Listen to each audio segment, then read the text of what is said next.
আটা দিয়ে বার্লি বানায় যে খায়, অনেক মজা। তো বিকালে আজকে নাস্তা বানাবো আটা দিয়ে। তোমরা যে সাবু বালি কিনা খাও, সেই বালিটা কিন্তু ঘরেই বানায় খাইতে পারো। আসসালামু আলাইকুম আপু ভাইয়ের, আশা করি ভালো আছো। তোমরা ভালো থাকো, দোয়া করি। বাজার আনছে, রান্না করবো, দেখাবো। মাছটি কাটলো আর তরকারি কাটবো অনেক।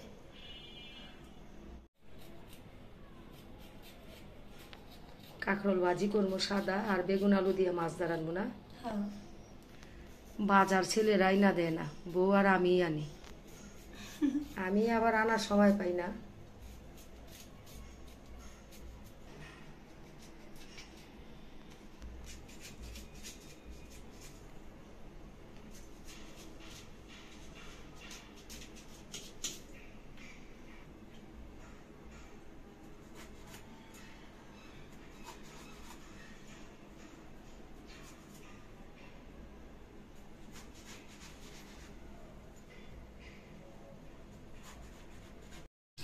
দুপুরে রান্না করবো, মাছ আনছে বউ, কাটলো।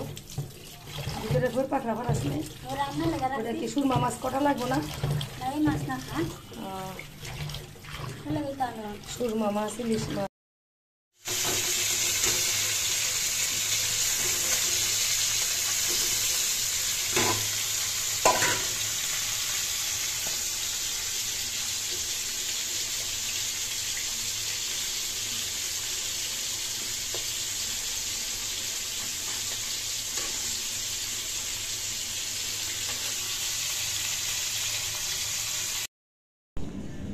কাঁকরোল আলু ভাজি করলাম, সাদা খাবো।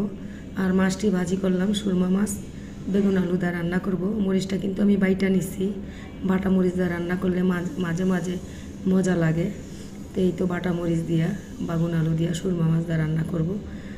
তারপরে নাস্তাটা দেখাবো ভাত খাইয়া। এই তো বেগুন আলু রান্না করছি। এই যে মাছের কাঁকরোল আলু ভাজি। সবাই মিলে খাবো। হ্যাঁ, আমরা সবাই মিলে খাবো।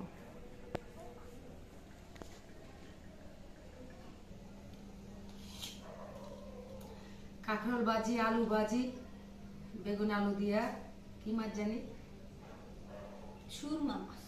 প্লেটে প্লেটে বাইরে দিতেছে, কিচ্ছু কইতে পারি না। ভুললে যাও গা।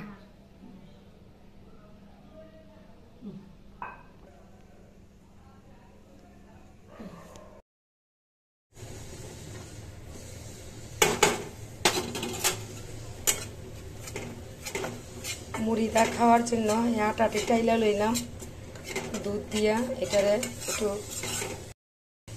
বার্লির মতো করে নিব আটা দিয়ে। আটা দিয়ে কিন্তু বার্লিটা খুব সুন্দর হয়। এই দুধের মধ্যে চিনি আর লবণ দিয়ে দিলাম। 12 মাইয়া রুগীরা এই বার্লিটা খাইতে দুধটা। আমার আটাটা কিন্তু টালা হয়ে গেল, আমি এই দুধের মধ্যে দিয়ে দিলাম। দেখো, এটা খুব সুন্দর ভালো হইব, অনেক স্বাদ লাগে। এটা মুড়ি দিয়া খাই আমরা, চিরা দিয়েও খাই। এই যে এখন এটা মুড়ি দিয়া খাও। শুধু দুধটা খাইলে তো একদম পাতলা, আর এটা যদি আমরা মুড়ি দিয়ে এখন খাই, এটা থাকবে।